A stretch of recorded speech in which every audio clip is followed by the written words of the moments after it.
yes. What is roll-ons then? Well, back in the 50s and 60s, women of a certain age used to want to contain their body and make it. It's like a modern day corset, but it was like Okay. a giant elasticated, like Spanx or one of those sort of things, you know. Okay.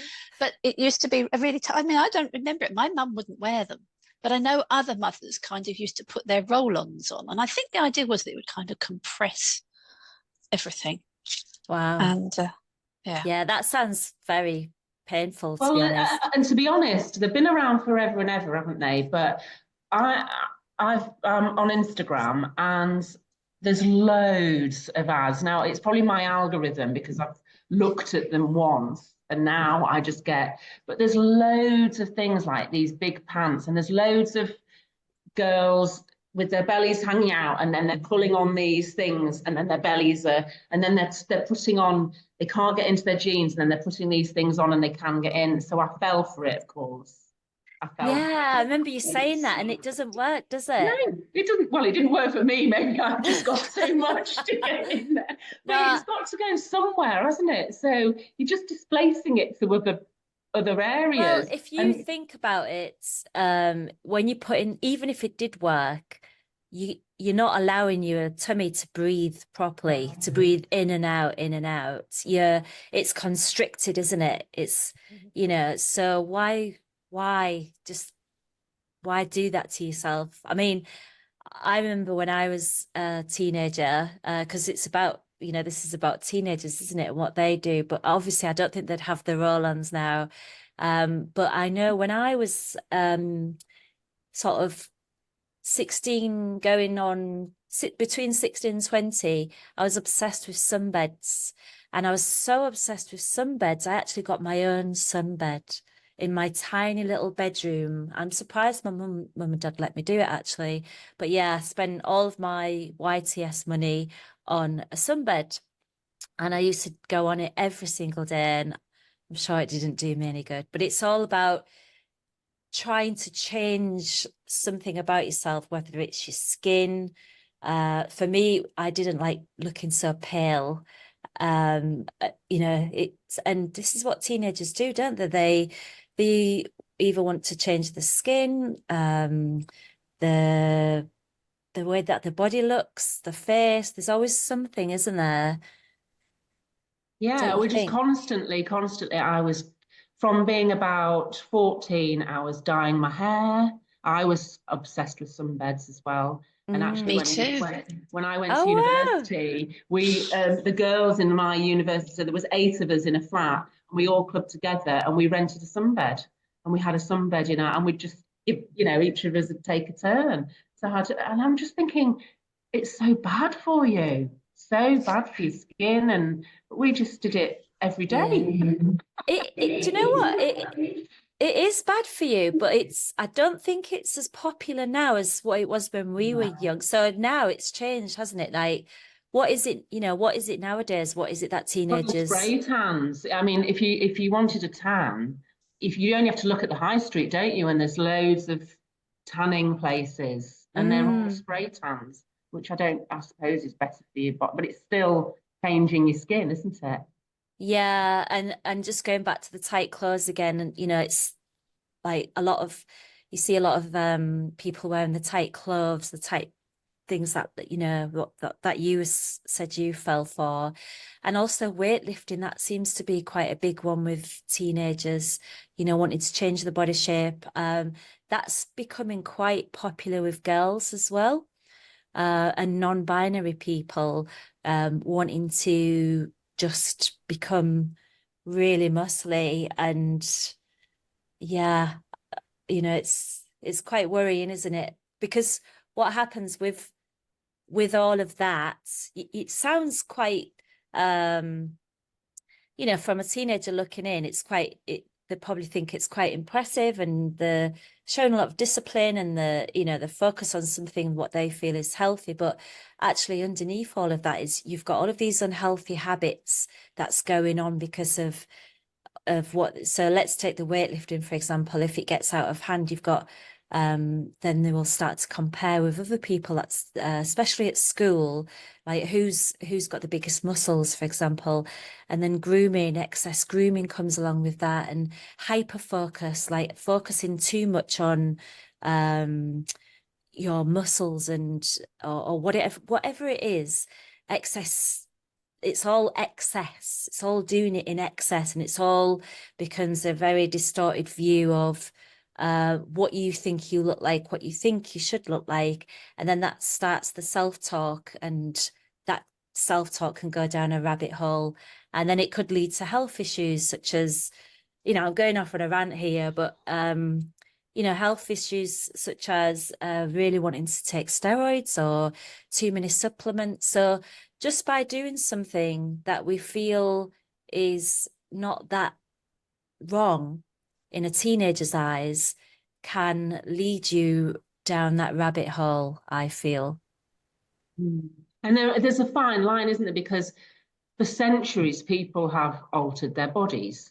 I mean, there's piercing and tattooing and, changing your hair, and women wearing corsets. And so it's so ingrained in us as human beings to change what we look like to fit either a cultural norm or the pressure from peers, or I don't know, or what's within yourself.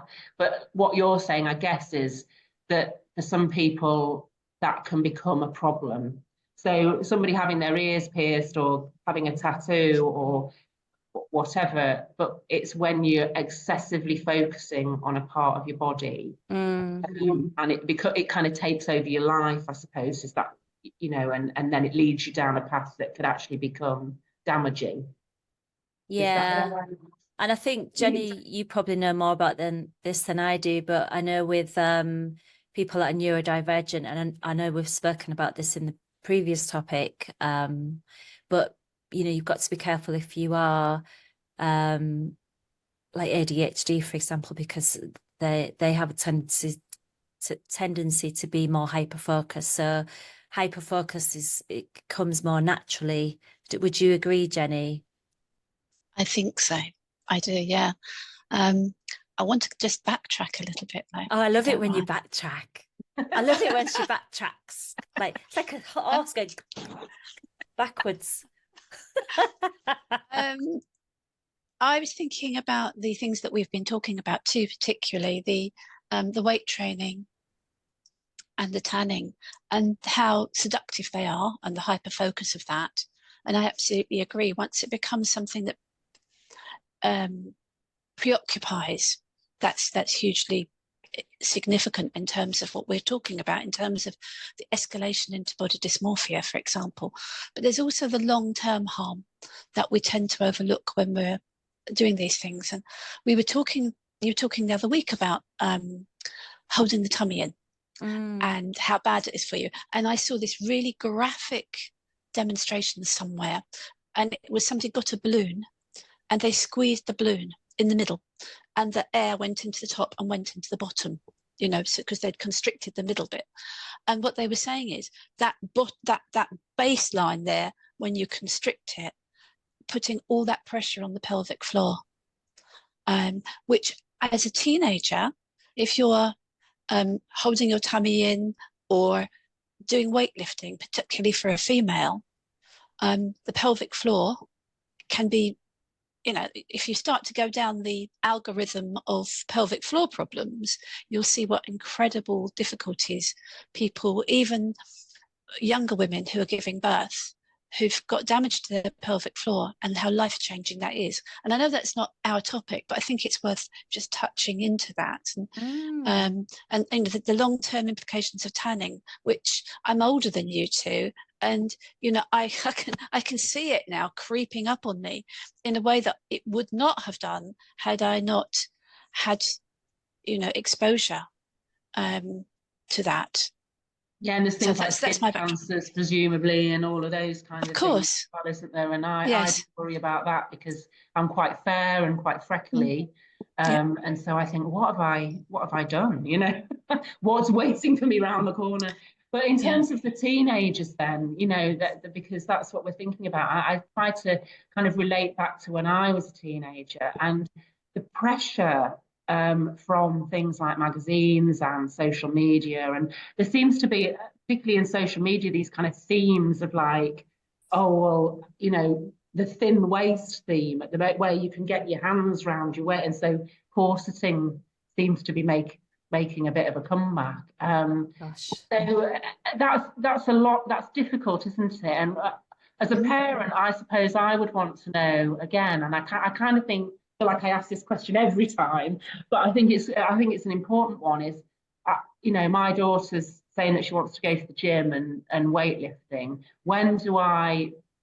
You know, part of me says, well, yeah, that's healthy activity and it's better than sitting in front of a screen and she's working her body. And when do I actually notice that that's becoming a problem? What are the signs for me as a parent that I'm like, hang on a minute? How about frequency and duration? Yeah. So if your daughter wanted to go, I'm trying to think what it might be, but if it was like, I have to do it every day, I have to do it, then I would be thinking, you know, and I'd want to really research that the implications of weightlifting for a young woman's growing body, and to actually demonstrate that, because I don't know, but my hunch is that female bodies are not designed to lift heavy weights repetitively. We're designed in a different way, and I think that the musculature and the ligature in our bodies is not constructed in the same way for females as it is for males. Of course, young men can become dysmorphic and I think that's probably more common, you know, that young men, but then things might be changing. I was going to say it might be more common for young men to have muscle dysmorphia, but it may be coming through with young women as well. Yeah. So I think going back to your question, it's about the urgency and the necessity and the frequency and the demands it places on their life. Yeah. And I think perhaps the solution to that is to offer alternatives and maybe even explain why. And on the back end of that, I would also say, ask your daughter, what is her goal? And what's sparked up this idea? So it's always really good to find. So, for example, if sorry, I've got an itchy eye whilst we talk. So an example is maybe she's spoken to someone at school who's given her an unhealthy tip. You know, like if you do 100 sit-ups a day, you get a flat stomach, for example. So she's thought, right, I need to go to the gym to do that. So it's always good to find out where they get the idea from and what is the goal. So if the goal is a realistic goal, and as a parent, you probably know what a realistic goal is. But if it sounds unhealthy and unrealistic, then I think that's a really big indication. So always ask the questions. The more questions you ask, the more information you'll get. Yeah. Does that make sense? Yeah. I think also don't be overly reactive, because you know, if you have a teenager and you can't start sort of wagging your finger and say you can't, or I won't let you, it's really got to be handled sensitively, hasn't it? Yeah. So it's just like, what's made you want to do that? Is it something that you're interested in, or is it something that other people are doing? And then just what would be the reason why you want to do it? Is it something that you're aiming towards, or, you know, what? Just a simple why, or what, you know, using the what, why, where, when, how. That's all you need to do. Just ask the questions. I don't know why my eyes.